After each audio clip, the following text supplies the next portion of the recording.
Recruited by Al-Qaeda. It was over a year before 9/11.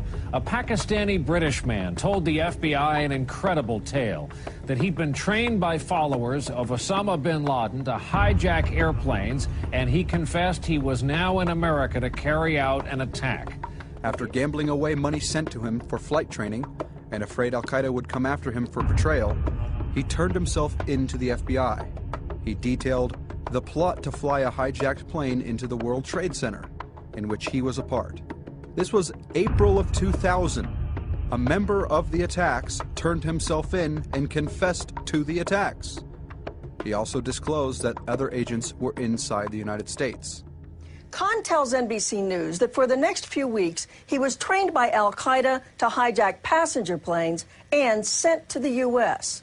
But when he told the FBI, headquarters was skeptical and ordered him released. I told him before the 9/11, about more than a year, we hijacking in America Airlines. Khan says he was sent to Lahore, Pakistan, and along with perhaps 30 others, taught hijacking basics. Did you think about all the other people you would have killed? No. You didn't care? Not that time. If I die, it doesn't matter. Because this life anyway, it's no good. After about a week, Khan says he was given money to fly from Pakistan to Doha, Qatar, London, Zurich, back to London, then to New York, observing flight operations. Upon landing at JFK Airport, Khan says he was supposed to go to this taxi stand, find a man in a white prayer cap, and use a code. Khan claims he got cold feet. Instead of meeting his contact, he slipped away, gambled away all his money, and in fear turned himself in and confessed. To Pakistan, I know about this hijacking, something going on.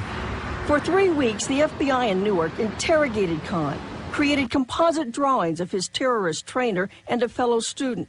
NBC News has learned Khan passed not one, but 2 polygraphs.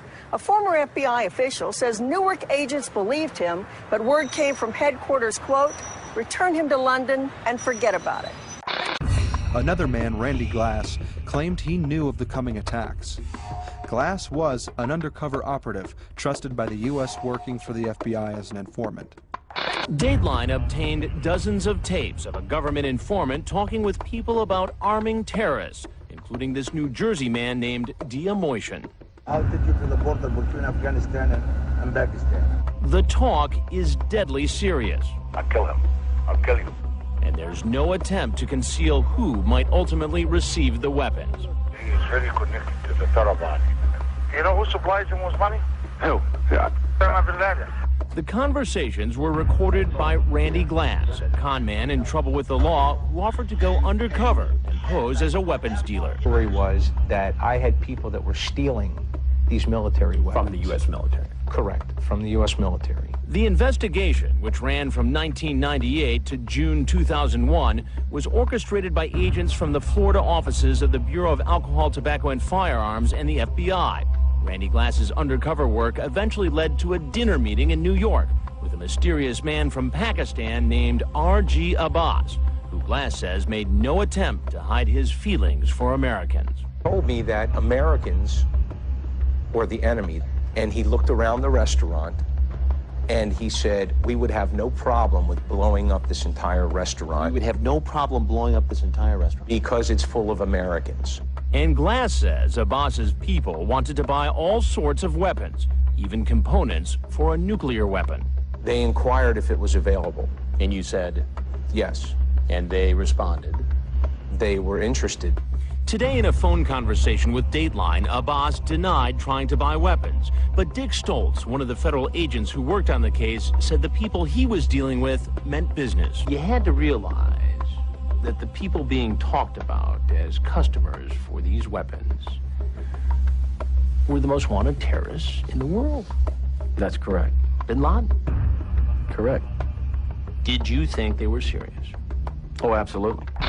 Glass recorded his meetings, and on July 22, 1999, he wiretapped a meeting at the Tribeca Grill with an arms buyer, Raja Ghulam Abbas.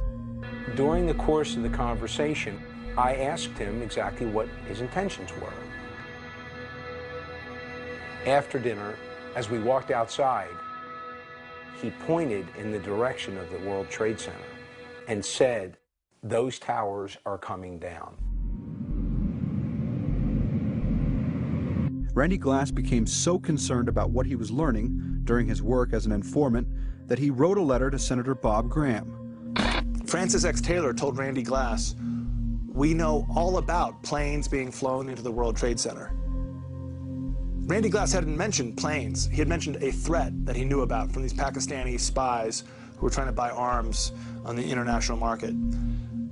So Randy Glass really starts freaking out. He starts faxing Senator Bob Graham and other people this information. And you can see this in my book. Here, let me grab a copy here.